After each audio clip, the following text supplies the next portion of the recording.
which brings us to Lululemon. Now, we seem doomed to repeat this story ad infinitum, yet capitalism isn't as dynamic as we thought, Pepsi and Peeps aside. And the business operating inside of it are not as resilient as sometimes we perceive. And so we come to Lululemon, which has actually been surprisingly resilient, especially over the last year. Their stock price rose roughly 50% in 2020. So that means even during lockdown, overpriced yoga pants seem to sell pretty well. Now, of course, they pivoted into the broader athleisure world years ago. Still, you have to keep it fresh to compete. And now we arrive at their latest offering, a revolutionary yoga mat, or as Fast Company puts it, in a manner that I'm pretty sure is paid content placement, though I can't be certain about that. Lululemon has given the yoga mat a clever makeover. It's amazing. Now, the new $118 mat is filled with 3D ripples that are purportedly designed to, quote, guide you through the most common yoga poses, end quote. Their concept is that by having the ripples underneath your feet, you no longer have to look around to orient yourself spatially, which they're somehow presenting as a deeper form of meditation. Now, the ripples are carved into the mat, though, right? They're not moving underneath you. No, it's 3D, not 5D. It's 3D. So it's very old. It's old paradigm. Otherwise, they would be sort of creating, ley lines and crop circles for you in the air. Okay, good.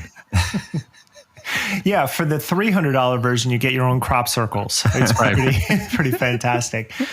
Now, this isn't the idea of a deeper form of meditation in yoga isn't a new concept, of course. One marketed benefit of, say, Bikram and Ashtanga is that since you know the sequence in advance, you can meditate the entire time since there are no surprises.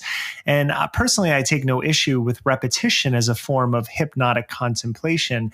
But this strange article presents a paradox that it never solves, or I don't think it even understands. You're being sold a product that claims to do the annoying work of limb placement for you, though you're instead searching for ripples the entire time. And I should add, you're specifically told to not overthink the ripples. Wow. So I kid you not, here's the actual prescription of this mat. Quote, users should just practice as they normally would, and over time, they'll find that their hands and feet naturally feel more comfortable in specific circles. The idea is that eventually this positioning will become second nature. Kind of like on a yoga mat? Yeah. Yeah, exactly. Now, the first studio I taught at ever was at the Hoboken YMCA, and I really appreciated that dark carpeted basement room. It was lit only by a cheap table lamp placed in the corner, and sometimes the light bulb didn't even work. In my class, people wore sweatpants, t-shirts, whatever was comfortable. And while most yogis used mats, since it was carpeted, you didn't need to, and some didn't. Everyone knew everyone else. They focused during class and they communed before and after. And I'm not trying to romanticize the past, because I'm sure spaces like this still exist, which is just a simple room filled with yoga void of pretension and fashion. Yoga that's part of life, not a lifestyle.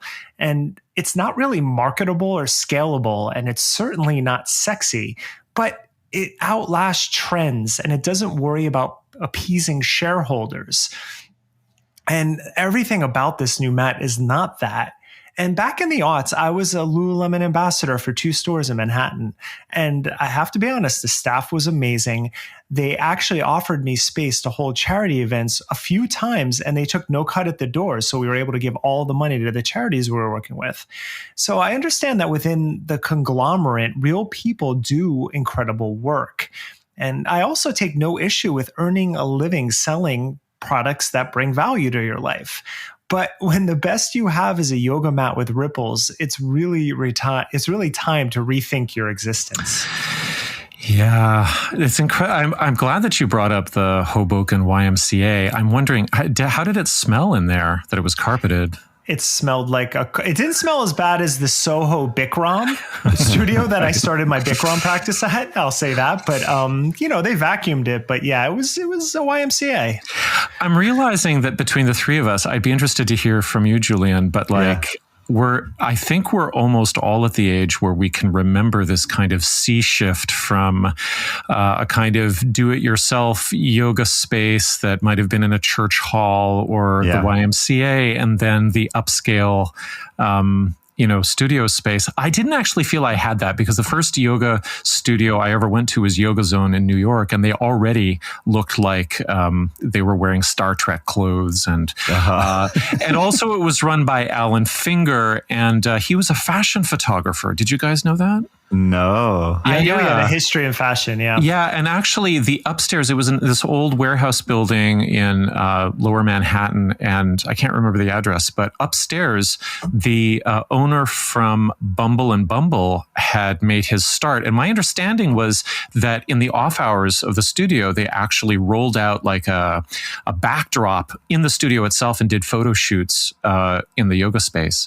So there was this crossover between high fashion and like hair and, like athleisure and yoga. And that was part of my experience right from the beginning. You had a little bit of that with the inception of Jivamukti with Sharon and David coming from the punk world. It was a different aesthetic, but you still had a sort of crossover between disciplines that existed from the 80s. Yeah, but from the West Coast, my first awareness of Jivamukti was of their advertising aesthetic. Just the wild child of yoga, right? It was definitely coming out of a different mindset, and even though it was punk rock, it was still like it had an aesthetic, right? Yeah, even if that aesthetic was like gold spray paint on plywood, so that Sharon could be on a throne or something, or a dais.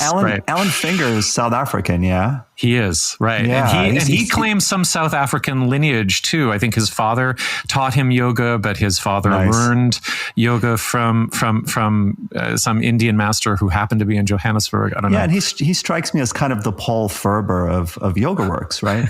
Right. He's really like the guy behind the people who you think actually started it. Right.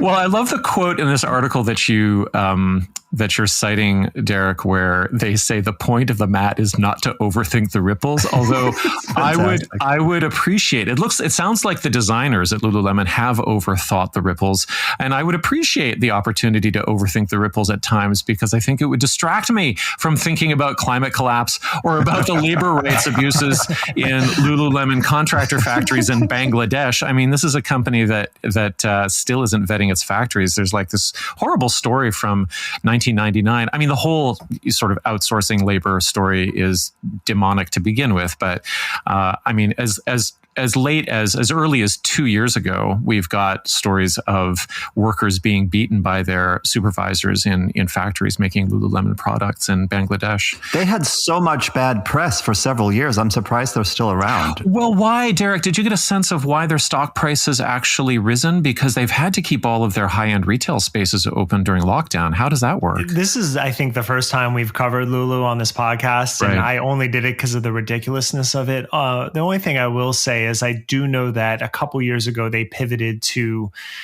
try to expand outside of yoga into athleisure. Yeah, and right. That could be part of the reason, but the resiliency and the increase, I really don't have an answer for that. I mean, they came out with clothes with like functional cashmere or something like that, whatever it was called.